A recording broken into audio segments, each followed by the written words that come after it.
Hi നമസ്കാരം, ഞാൻ Rakesh M G ടിപ്സിലേക്ക് എല്ലാവർക്കും സ്വാഗതം. എല്ലാവരും സുഖമായിട്ടിരിക്കുന്നു വിശ്വസിക്കുന്നു. പലപ്പോഴും പലരും വാഹനത്തിന്റെ ഫ്യൂവൽ ഫില്ല് ചെയ്യുന്ന സമയത്ത് കുറച്ച് പേർക്കെങ്കിലും ചിന്ത തോന്നിയിട്ടുണ്ടായിരിക്കും, ഇതിനകത്ത് പ്രഷർ നിൽക്കത്തില്ല, അല്ലെങ്കിൽ ഒരു ടാങ്കിനകത്ത് നമ്മൾ പെട്രോൾ നിറച്ച് ക്യാപ്പ് അടച്ചു കഴിഞ്ഞാൽ ഇതിനകത്ത് പ്രഷർ നിൽക്കുകയോ ഇല്ലയോ. ഒരു സിമ്പിൾ എക്സാമ്പിൾ കാണിച്ചാൽ അപ്പൊ ദേ ഈ കാണുന്ന സാധനം ഇതെന്നാന്ന് ചോദിച്ചു കഴിഞ്ഞാൽ, പെട്രോൾ ഞാൻ മേടിച്ചതാണ്. അതായത് ഒരു ചെറിയൊരു പരിപാടിക്ക് വേണ്ടി ഞാൻ പെട്രോൾ മേടിച്ചു. അത് കഴിഞ്ഞ് ഞാൻ ഈ ക്യാപ്പ് ക്ലോസ് ചെയ്ത് നല്ല ടൈറ്റ് ആക്കി വെച്ച് കഴിഞ്ഞിട്ട് ഈ ബോട്ടിന്റെ ഒരു അവസ്ഥ നിങ്ങൾ ശ്രദ്ധിക്കുക. അതായത് ഈ ബോട്ടിന്റെ അവസ്ഥ കൊണ്ട് നിങ്ങൾക്ക് എന്താ മനസ്സിലാവുന്ന ചോദിച്ചു കഴിഞ്ഞാൽ, ഒന്നുമില്ല. ശരിക്കും പറഞ്ഞു കഴിഞ്ഞാൽ ഇതിനകത്ത് ഇത് കുറച്ച് വെയിലത്തും കൂടെയാണ് ഇരുന്നത്. ആ ഒരു രീതിക്ക് ഇതിനകത്ത് വാക്യൂം ഫോം ചെയ്ത് മുഴുവൻ അങ്ങ് ചുങ്ങിപ്പോയി. ഇനി ഇത് തുറന്നു കഴിഞ്ഞാൽ ശരിയായി, ഒരുവിധം ശരിയായി, അത്രേ നമുക്ക് പറയാൻ പറ്റില്ല. ഓക്കെ. അപ്പൊ ഇത് ശരിക്കും പെട്രോൾ ആണ്. പെട്രോൾ വെയിലത്തൊക്കെ ഇരുന്നതിന്റെ കളർ കുറച്ചൊന്ന് മാറിയിട്ടുണ്ട്. ഓക്കെ, എന്തെങ്കിലും ആവട്ടെ, വാട്ട് എവർ ഇറ്റ് ഇസ്. അപ്പൊ ഇതിനകത്ത് ഞാൻ പറയാൻ ഉദ്ദേശിച്ച കാര്യം ഇത്ര മാത്രമേ ഉള്ളൂ. നമ്മുടെ വാഹനത്തിനകത്ത് അല്ലെങ്കിൽ നമ്മുടെ ഫ്യൂവൽ ടാങ്കിനകത്ത് നമ്മൾ ഫ്യൂവൽ ഫില്ല് ചെയ്യുന്നു, ഇതിനകത്ത് പ്രഷർ നിൽക്കുന്നുണ്ട്. അതായത് പ്രഷർ വാക്യൂം ആകാം, അല്ലെങ്കിൽ ഇത് കുലുങ്ങുന്നതിനനുസരിച്ച് ഇതിന്റെ പ്രഷർ കൂടും. അതായത് നമ്മുടെ ഒരു പെപ്സി ക്യാനൊക്കെ നമ്മൾ കുലുക്കി കഴിഞ്ഞ് തുറക്കുമ്പോഴത്തേക്കും വരുന്ന പ്രഷർ, അത്രയും പ്രഷർ ഇല്ലെങ്കിൽ പോലും ഒരു പ്രഷർ അതിനകത്ത് ക്രിയേറ്റ് ആവുന്നുണ്ട്. ശരിക്കും ഇങ്ങനെ ഒരു പ്രഷർ ക്രിയേറ്റ് ആയി കഴിഞ്ഞാൽ നമ്മുടെ വാഹനത്തിന്റെ ഫ്യൂവൽ ടാങ്ക് പൊട്ടാനുള്ള ചാൻസ് ഉണ്ട്. അതായത് പ്രഷർ കൂടിയിട്ട്. ഇനി അതല്ല വാക്യൂം ആണെന്നുണ്ടെങ്കിൽ ചുങ്ങിപ്പോകാനുള്ള ചാൻസ് ഉണ്ട്.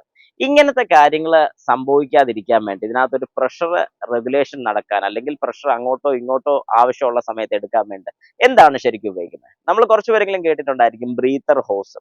ഈ ബ്രീത്തർ ഹോസ് ചിലപ്പം ഹോൾ വീഴാൻ സാധ്യതയുണ്ട്. അതായത് ഈ വണ്ടൊക്കെ കുത്തുന്ന പ്രശ്നം കാരണം ഹോസിനകത്ത് ഹോൾ വീഴാറുണ്ട്. അങ്ങനെ ഒരു ഹോൾ വീണിട്ടൊക്കെ ഉണ്ടെന്നുണ്ടെങ്കിൽ നമുക്ക് ഇടയ്ക്ക് ചെറിയ രീതിക്കെങ്കിലും പെട്രോൾ സ്മെല്ലൊക്കെ നമുക്ക് വാഹനത്തിന്റെ അടുത്ത് നിൽക്കുമ്പോൾ അറിയാൻ സാധിക്കും. പക്ഷേ ഇതുണ്ടോ ഇല്ലേ എന്നൊക്കെ കൺഫേം ആക്കണമെങ്കിൽ നമ്മുടെ വാഹനത്തിന്റെ ഫ്യൂവൽ ടാങ്കിന് അല്ലെങ്കിൽ ഫ്യൂവലിന്റെ ഹോസിന് വല്ല ലീക്ക് ഉണ്ടോ എന്ന് അറിയണമെങ്കിൽ ഇടയ്ക്കെങ്കിലും ഫുൾ ടാങ്ക് ഫില്ല് ചെയ്താൽ മതി. അന്നേരം ലീക്കോ വല്ലതൊക്കെ ഉണ്ടെങ്കിൽ കൃത്യമായിട്ട് നമുക്ക് അറിയാൻ സാധിക്കുന്നതായിരിക്കും. അതവിടെ നിൽക്കട്ടെ. ഇനി ഈ പറഞ്ഞ പോലെ ബ്രീത്തർ ഹോസ് ചുമ്മാ മേളിലോട്ട് വെറുതെ തുറന്നു വെച്ചിരിക്കുകയാണോ? അല്ല. ഈ ബ്രീത്തർ ഹോസിന്റെ ലൈൻ നേരെ വരുന്നത് നമ്മുടെ ചാർക്കോൾ കാനിസ്റ്റർ എന്ന് പറയുന്ന ഈ ഒരു കറുത്ത ബോക്സിലോട്ടാണ്.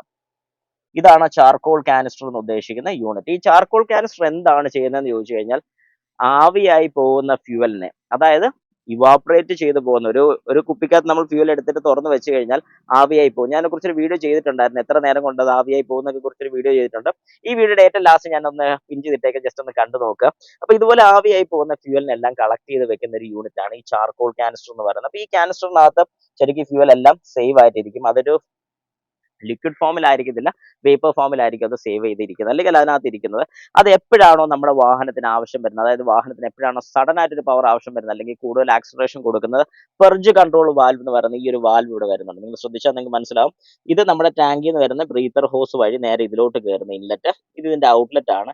എപ്പോഴാണോ എഞ്ചിനിൽ വാക്യൂം കൂടുതൽ ആവശ്യം, അല്ലെങ്കിൽ നമ്മൾ കൂടുതൽ ആക്സലറേഷൻ കൊടുക്കുന്നത്, അന്നേരം ഈ വാൽവിന്റെ പേര്, ഈ കാണുന്ന വാൽവിന്റെ പേരാണ് പെർജ് കൺട്രോൾ വാൽവ്. ഈ വാൽവ് ആക്ടിവേറ്റ് ചെയ്ത് കഴിയുമ്പോഴത്തേക്കും ഇതിലേ കയറി, ഈ വാൽവ് ഓപ്പൺ ചെയ്യുന്നതിനനുസരിച്ച് ഇതിലേ വന്ന് നേരെ നമ്മുടെ മാനിഫോൾഡിലോട്ടാണ് ചെല്ലുന്നത്.